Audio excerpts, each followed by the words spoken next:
Major funding for these programs is provided by grants from HSH NORDBANK and First American Title Insurance Company of New York, Perfect Building Maintenance, SJP Properties, Murray Hill Properties, Bank of America, Greenberg Traurig, Allied Partners.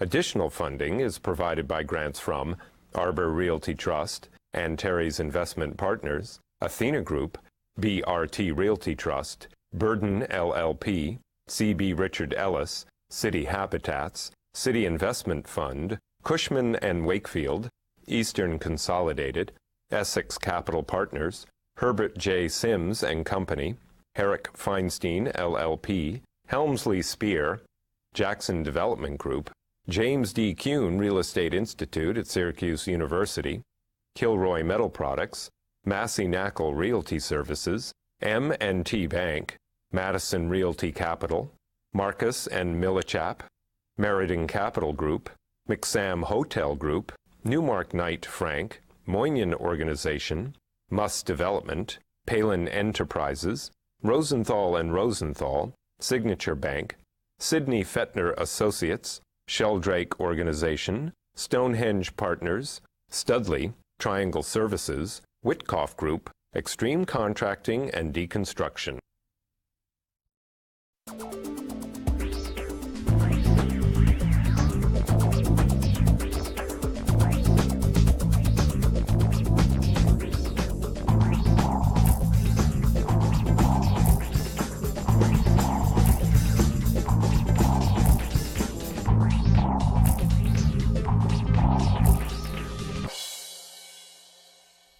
Hello, my name is Michael Stoller, host of the Stoller Report, Real Estate Trends in the Tri-State Region.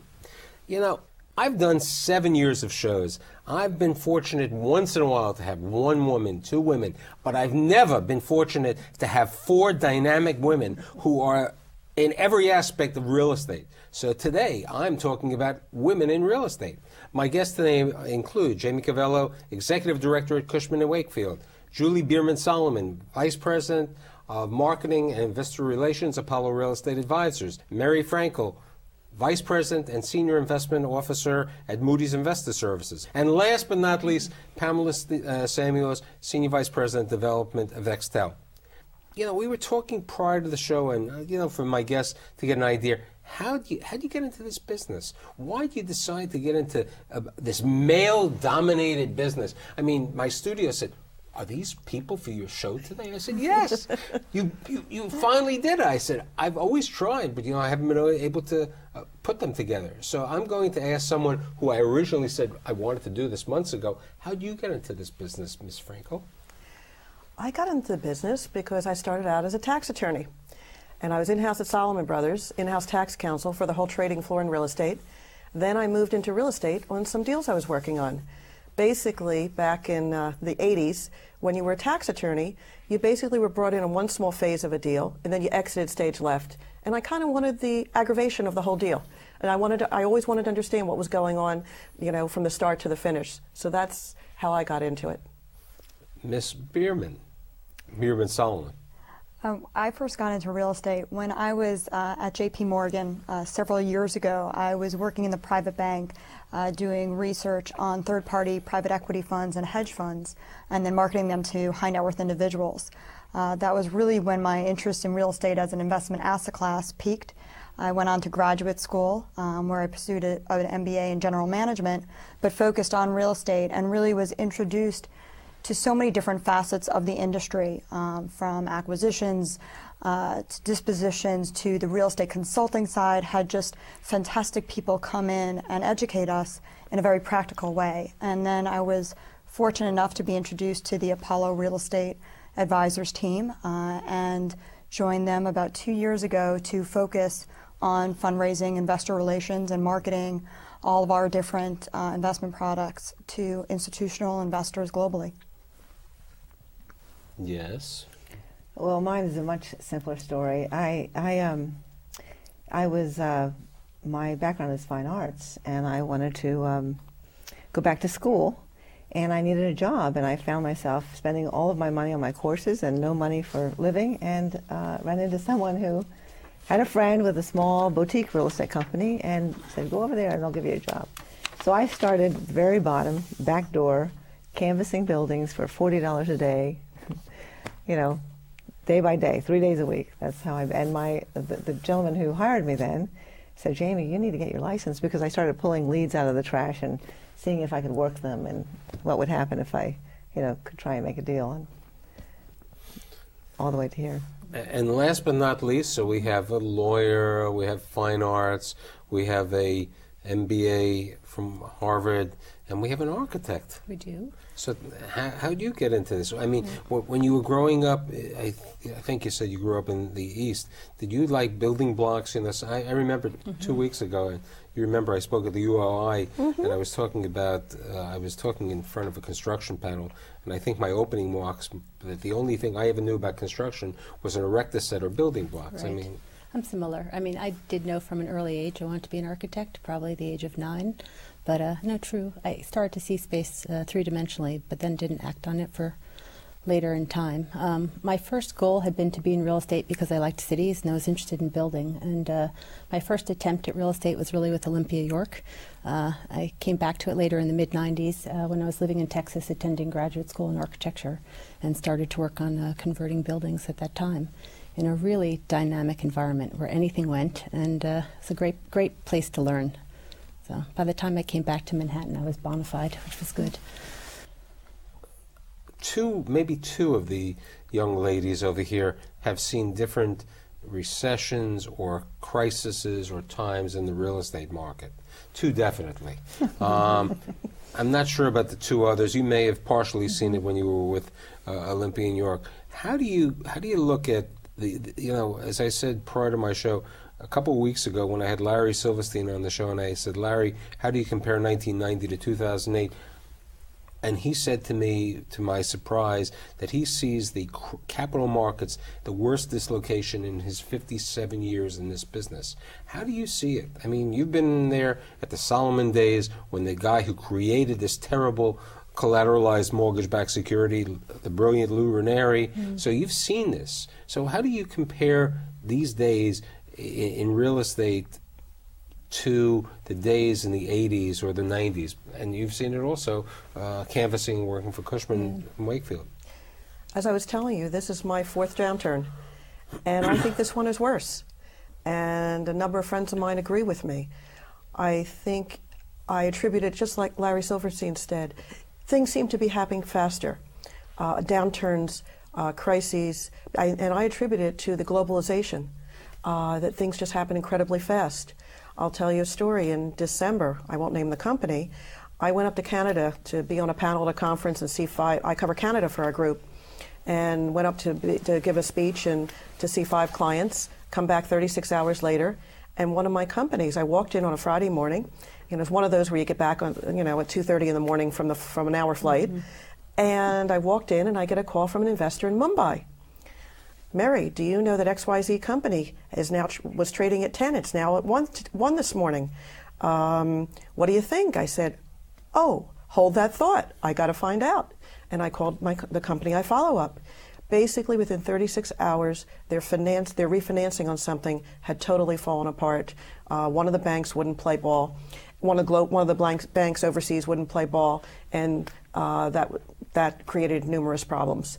But it is so fast how it happens today. I remember I was on vacation, and I mean, no one expected the Bear Stearns situation. I mean, this impending situation, and you know, it wiped out a number of people. I remember I did a show where I had major healthcare professionals, and I said, "What effect?" And they said, "I'm worried about the charity world."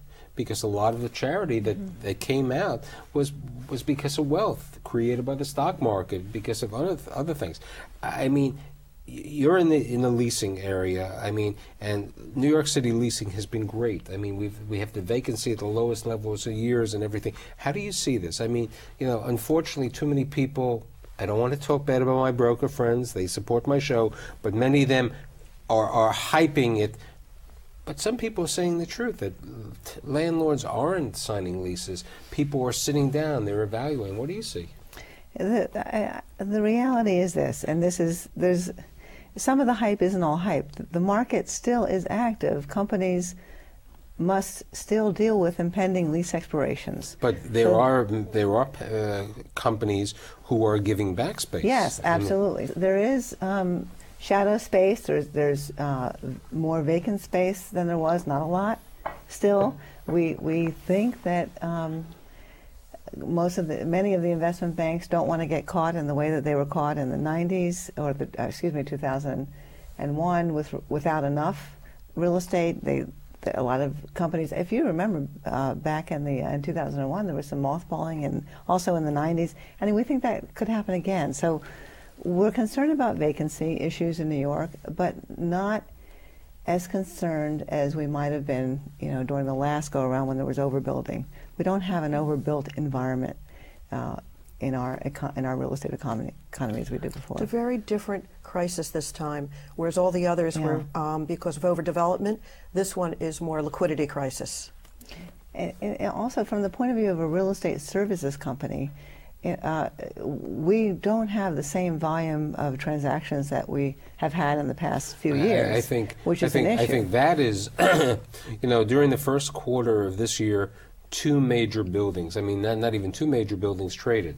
650 Madison Avenue and 1250, which will trade. I'm talking about transactions. During the first quarter, forget the ELP last year, you had 25. And the other problem besides the trading is there isn't the money.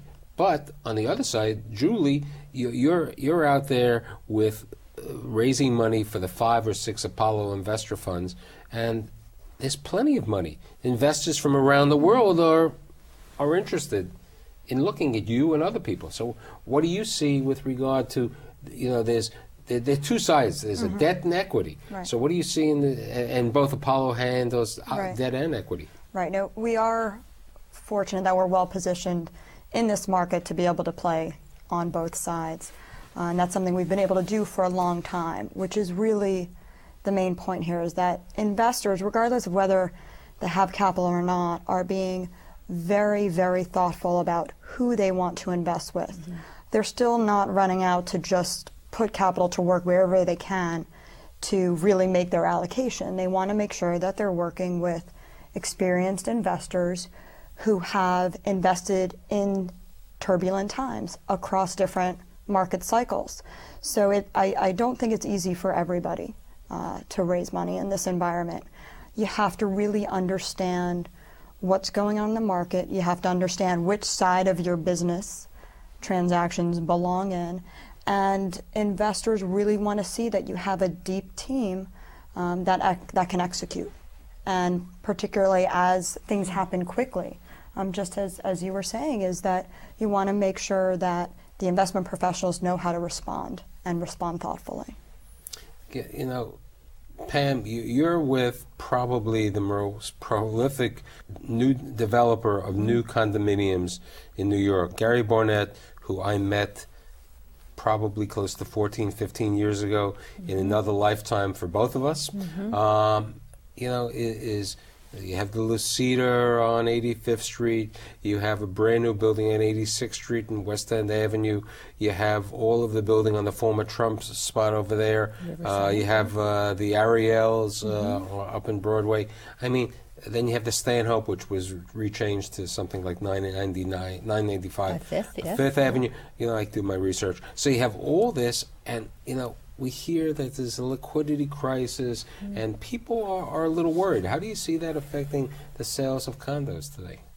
Well, we've been able to attract buyers consistently. I think that very often for the reasons that Julie spoke to. We have a very experienced team, so there's a lot of depth of knowledge in terms of how we refine our plans, the quality of what we're building, the polished plans, the finishes, the location. So people buy what's choice. People invest in what's choice, and so they mirror each other. So we've been doing a good job of attracting capital and then taking that through the project execution to sales. So the sales have been, I would say that they've actually continued to be fairly brisk, which is impressive. My question is, a lot of people say that a number of the, Manhattan, not New York City, Manhattan is, an island, and, it's insulated, and it's protected that, the Irish investor, the foreign investor will buy. How many of the units in your, because that's where you are, you're in Manhattan. Yes. And, how many of the sales today are from the foreign investors? Mm-hmm. In part, I think it's a bit of hyperbole. I mean, they certainly enter the market, but nowhere near the percentages that people expect. I think that's starting to change only because we're becoming more global as a city, period, meaning, if you look at the buyers at Plaza, it's probably not more than 20% international. 15 Central Park West, I doubt it even hit 20%. We're working on some projects on 57th Street. I expect it to be a higher margin just because there's vertically integrated cities elsewhere in the world that are billion-dollar projects that are destinations unto themselves for Pungy Hills, the Shard, and so we're starting to work on vertically integrated mixed-use projects that will be of that depth. Speaking of that, on 57th Street you have, I think, 3 or 4 development sites. Yeah. So what are you going to build over there? Primarily, one of them is proposed sort of a palace ranking hotel, meaning upper end 6-7 star with residences. Another is mixed use, office, hotel, residential. So always mixed use. It's really been the goal. Also because New York is a city that can stand to have improvement in the hotel segment, and tourism is very strong. I'm not, as everybody knows, and I normally do not, I do not knock the market. I'm very positive. I am in the market, but I'm a little cautious. I'm a little worried because I hear of the. As you may have read my article last week, where I got so many comments. One person said, "Oh, I mean, how'd you write the article?" And I said, "All I did was report the facts of life." Today, financing for office sales are rather difficult. You're no longer able to get 95% financing. At Apollo, they never went that way, but if you get 65% financing, today what we have is club deals. This environment is a very scary environment. How long, I have everybody, in everything. How long is this going to last? How long is this fear? Part of it's, partially fear-driven. It's not as bad as it is, but it's partially fear-driven. And I think part of the fear-driven, and I go down to my working people, to the people here, food costs have gone up by 25%. Oil costs have gone up by 25%. You go into a restaurant, the food is there. You go in and you want to buy a bottle of wine. It's up 30% because anything foreign. How long? And this moves. It has a scary effect on the situation. Yeah. How long? Oh boy. I'd like to ask someone else. This is not the Economist show. This is just, I'm asking opinions. I got 4 intelligent, brilliant, attractive women who I want their opinion. I don't have this opportunity. I could tell you what my gut has been for a while. Okay. My gut has been we're now in the midst of first quarter earnings. My gut has been that whatever companies did not write off year end, their accountants are probably going to tell them, you've got to write it off now. Right. Yeah. And get done with this. We'll see what happens. We're right at the start of earnings, first quarter earnings right now. And at that point, what I was hoping was that when everybody does write this, these bad loans or write-downs off, that it will finally start going through the system. Hopefully, will through the summer and somewhere towards the end of the year, we'll get back on track. However, it takes a long time for these things to work their way out. If you remember back in the early 80s, the late 80s, early 90s, early 2000s, it takes a few years. Really, it just doesn't happen overnight. Right. So my gut also tells me that it's going to be 3 years maybe before it really works its way out and we're back to what we consider to be a semblance of normalcy. So travelers right now are still continuing to travel. Hotels are still doing well. But I recently wrote an article saying, and I got this from my leading hospitality people who have appeared on my show, some corporations are starting to negotiate with hotels. They're saying, when we're coming to New York, we want a better discount rate. We want a better rack rate. Airport hotels are hurting. This is happening already. People are saying, let's travel less. Absolutely. My company, been cut back on travel. In fact, before I came up to your studio today, I was putting in my reservations, my plane reservations to go to ICSC in Las Vegas, because retail is half my portfolio. And it comes back from our in-house travel people. We use American Express, that I can't do this and I can't do this, and these are preferred airlines and I can't do this. And so clearly it's trickling through. And how long am I going for? And what client, how often can I go out and see clients? Clearly we've been cut back, and if that's happening at my company, it's happening at other companies. So there have to be reverberations. It may be called accountability a little bit, just in terms of, I mean, we're talking about sales, for example, and I said to you, I think things are moving at a brisk rate. They are for certain product, right? For the Lucida you mentioned, moved at a very brisk rate. It was a very desirable product. People bought in despite the news, in August and September, maybe not being sure where things were headed, at X dollars per square foot, because they knew that that was priced accordingly to life in Manhattan. Riverside South is more of a measured pace. It's still moving. Again, incrementally, you could talk about swings in the luxury market from $100 to $300 a foot. The psychology is still there that people are buying.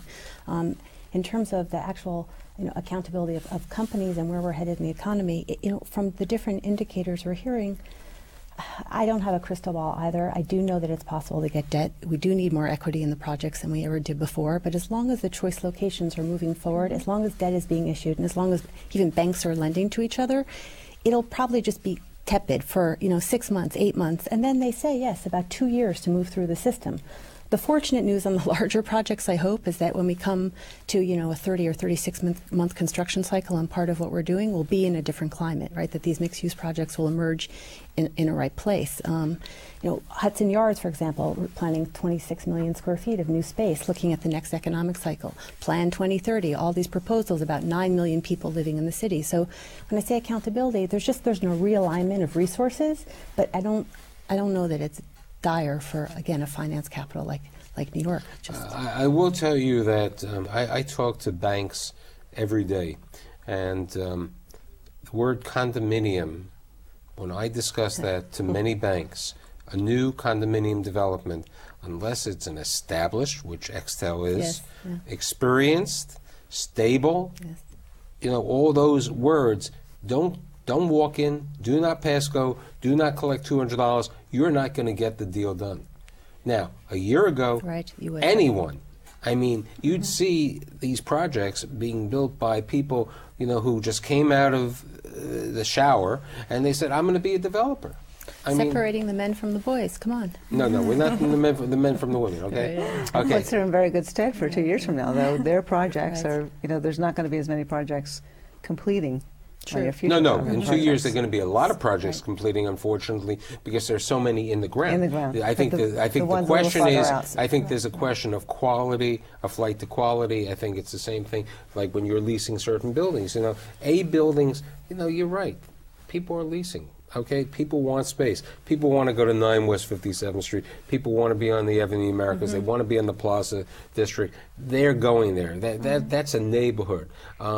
But how many people are going to go to Midtown West? How many people are going to go there? It's a different time. The decisions that will be put off, I think, if they don't have to be made today, they're going to be put off for the next 12 to 18 months. The way this all affects the corporate world is a little bit different than how it affects development, because from their point of view, they're taking their write-downs and write-offs this year. They're trying to get everything they can into this 2008. And we're even trying to settle out national projects into looking for the losses for 2008, so we can represent them this year. Look, I think Jamie, it's a great idea to take the loss, write it off, but once they get clean organized, the books. What a lot of what we do as a company is very strategic for our clients. So, we might not be doing as many of those street deals because the volume isn't clogging up the activity, but we're doing. What happens is once companies figure out where they stand in the midst of this new crisis, then they start to either do consolidations or expansions or layoffs or whatever, which creates real estate transactions for companies like ours. So that's, the corporate world is different from the development and how it's affected. So we remain my team in particular, we do a lot of strategic work, so we remain busy and even busier through these times. That's right. Because now you're doing more on the strategy. Right. I mean, what are you seeing, Julie, with regard? You're meeting a lot of pension, state pension funds and other people. I mean, you always meet high net worth people in your meeting. What do you see them? They invest with Apollo because they're comfortable with the track record of all the people and all this. Where do they look at it? And, when they say to you, where do you see the different markets in America? Let's not go worldwide. Well, what they want to know is, first, as a firm, what is your philosophy? How do you approach the real estate market? And then how is that integrated into the different strategies you have that meet the risk-return profile for that investor? So it really depends. A lot of what we try to do is find out what are investors looking for, what do they need in order to fulfill their portfolio, and then we have the discussion of, okay, well, here's how we can come together on that, and we talk about the markets that we're focusing on, and that we're looking at the major markets in the U.S. and are those markets being impacted by a lot of the dynamics that we're talking about now? And many of them are not in that extreme way. And it's what types of asset classes are you looking at given the environment that we're in right now? And what is your expertise? What are your relationships? And so what they're really looking for from us is, broadly, how do you look at the market from an investment philosophy? And then within your different products, whether it's a value-add risk-return profile or more of an opportunistic risk-return profile, where do you see the specific opportunities lie? Just as we see, that's on the equity side, and then what do you see on the debt side? And it's very similar to what we were talking about in terms of who can get debt right now. Everybody is looking for high-quality, smart people who are disciplined in their investing and have been. And I think what that all means is it is going to take time to shake out this, because people, unless you have to sell a property, if you don't have to sell the property, it's easier to keep it. Right. Only the person who has to sell is forced into it. And we may see in this situation the situation where people who took debt or over-leveraged. The situation today, as we said before, you need more equity, you need more money in the deals, you need the situation. Just as an aside, what do you think of the outer boroughs? The other, we only have a minute. I can't even get to the subject of the outer boroughs now. We'll make a quick question. If you have children, would you like them to get involved from where you see in the real estate business? Jamie? It's hard to say. I never thought about it. I have to say that the great thing about our business is it's very entrepreneurial. So do I want them to be entrepreneurs? If that's where their heart is, absolutely, because this is one of the great frontiers, and it still is. So it's a wonderful opportunity. Julie? I agree. It's a great place for creative thinkers and for people who are looking to build out their careers. Absolutely, yes. It can be intellectually stimulating. I've had 6 different careers in real estate, and I think you can meet some really neat people, and it can be fun. Okay. And you can make a living. I concur. I mean, continue to elevate the game. It's a great profession. So I think in my first total show with 4 women, last year I did a show where I had 3 in 1. Three women and 1 gentleman. He said, "Why am I here?" I said, "I needed you." I'd like to say, I like to say that I think I've given my audience a lot of information about 4 prominent women in real estate. I'd like to thank Jamie Cavello, Julie Bierman Solomon, Mary Frankel, and Pamela Samuels for being here. Thank you. Thank you.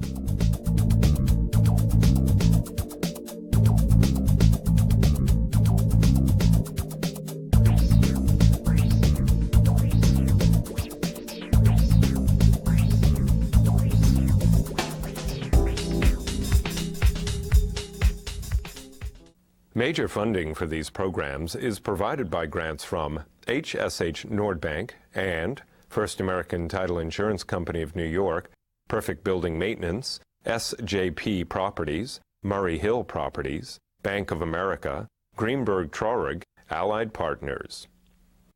Additional funding is provided by grants from Arbor Realty Trust, Antares Investment Partners, Athena Group, BRT Realty Trust, Burden LLP, CB Richard Ellis, City Habitats, City Investment Fund, Cushman & Wakefield, Eastern Consolidated, Essex Capital Partners, Herbert J. Sims and Company, HERRICK Feinstein LLP, Helmsley Spear, Jackson Development Group, James D. Kuhn Real Estate Institute at Syracuse University, Kilroy Metal Products, MASSEY KNAKAL Realty Services, M&T Bank, Madison Realty Capital, Marcus and Millichap, Meriden Capital Group, McSam Hotel Group, Newmark Knight Frank, Moinian Organization, Muss Development, Palin Enterprises, Rosenthal and Rosenthal, Signature Bank, Sidney Fettner Associates,